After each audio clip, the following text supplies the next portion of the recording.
Everyone, so the European Union has just unveiled the world's very first comprehensive AI regulation. It's called the AI Act. It's being talked about as the new global gold standard, basically a blueprint for the rest of the world to follow.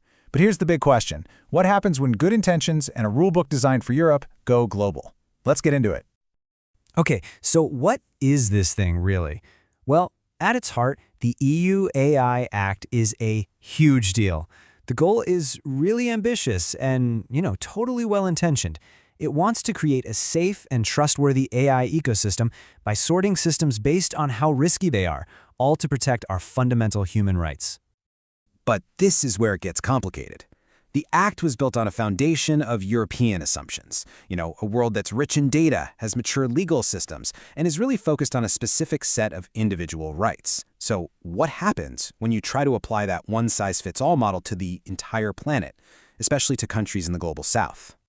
And that brings us to the core argument here. There's a whole series of, let's call them, foundational mismatches between the world the Act was designed for and the day-to-day reality for billions of people. So let's start with data. The Act pretty much assumes that developers have access to these massive, clean, perfectly labeled datasets. But in so many parts of the world, say sub-Saharan Africa, developers are working with what they can get. And that often means data that's scarce, noisy, or just scraped from wherever. The Act's really strict documentation rules, they can become a crippling barrier, forcing people to spend precious time and money on paperwork instead of, actually innovating. And this brings up another huge issue. Enforcement. The EU has this whole ecosystem of auditors and agencies with big budgets to make sure the rules are followed. But most governments in the global south just don't have that.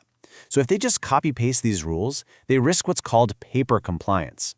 Basically laws that look good on paper but are impossible to enforce. And all that really does is shut out the smaller, local innovators who can't afford the expensive audits. And now we get to something even deeper, a kind of philosophical mismatch. The Act is built around individual rights. Things like privacy, consent, personal autonomy. And those are absolutely vital, of course. But many societies, influenced by ethics like Ubuntu in Africa or Dharmic traditions in Asia, often put a bigger emphasis on collective welfare. So a super rigid focus on individual consent might accidentally block an AI tool that an entire community actually wants, say to help manage farming subsidies or deliver aid during a pandemic. And look, this all comes down to a really crucial point: urgency. Europe's better safe than sorry approach comes from a position of relative comfort. The global south, frankly, doesn't have that luxury. There is an urgent, immediate need to use AI right now to solve massive challenges in healthcare, farming, and finance. When you're talking about lives and livelihoods, waiting years for exhaustive risk assessments just isn't a realistic option. Okay, so this isn't just theory, right? These are not abstract problems. Let's look at some real-world projects where these misaligned rules could actually do a lot more harm than good. So first up, let's head over to India and take a look at their incredibly ambitious Bhashini project. Now, this is a massive public project, and the goal is to break down language barriers for 1.4 times billion people.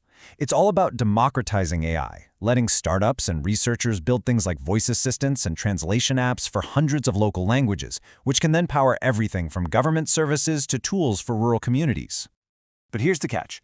Under the EU Act, a lot of these models would get labeled general-purpose AI. That would trigger all these intense audits and documentation requirements.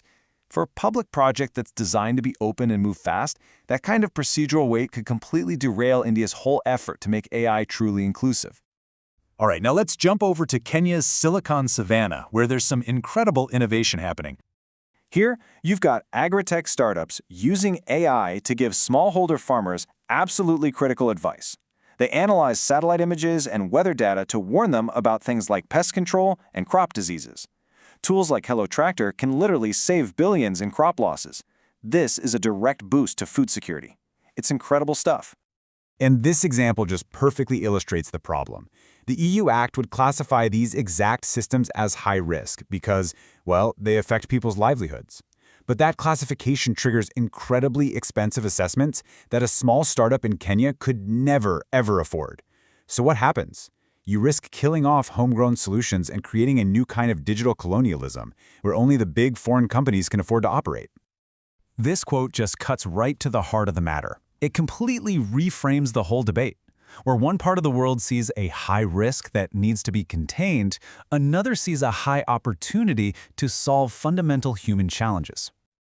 So you might be asking yourself, Why does a law passed in Brussels matter so much in Nairobi or New Delhi? Well, it's because of a phenomenon known as the Brussels effect. Here's how it works. The EU is such a gigantic market that global companies often find it easier to just adopt Europe's standards for everybody, everywhere. So EU regulations often end up becoming the default global norm, which puts a ton of pressure on other countries to become standard takers instead of making their own rules. So, what's the alternative? The goal isn't to just throw out all regulation, not at all. It's about finding a smarter, more contextual way forward, one that leads to a more diverse, pluralistic approach to how we govern AI. And this involves a few key ideas. First, we need to regulate proportionally, meaning rules have to be tailored to local realities. Second, the focus should be on equity and the collective good, not just on preventing individual harm. Third, we have to build up local regulatory capacity, maybe through regional cooperation. And fourth, we've got to democratize access to computing power. That's essential for both building great AI and making sure it's safe. Really, the big idea here is to shift our thinking. We need to move away from this idea of a single gold standard and move towards something you might call a gold spectrum, a world where lots of different but still effective governance models can coexist, each one aligned with local values and local needs. And what all of this leads to is this really powerful idea called sovereign interoperability. It just means having rules that are grounded in local context, but that can still communicate and work with global systems. It's a vision for a world that's connected, but not uniform. Because when we're dealing with a technology as powerful and as transformative as AI, it becomes crystal clear that context isn't just some minor detail. It's not a footnote you can add at the end. It is the very foundation of any system of governance that actually hopes to be effective, equitable, and just. Which leaves us with one final thought to chew on. In this global rush to write the rules for AI, could it be that context itself is the most important piece of code we have?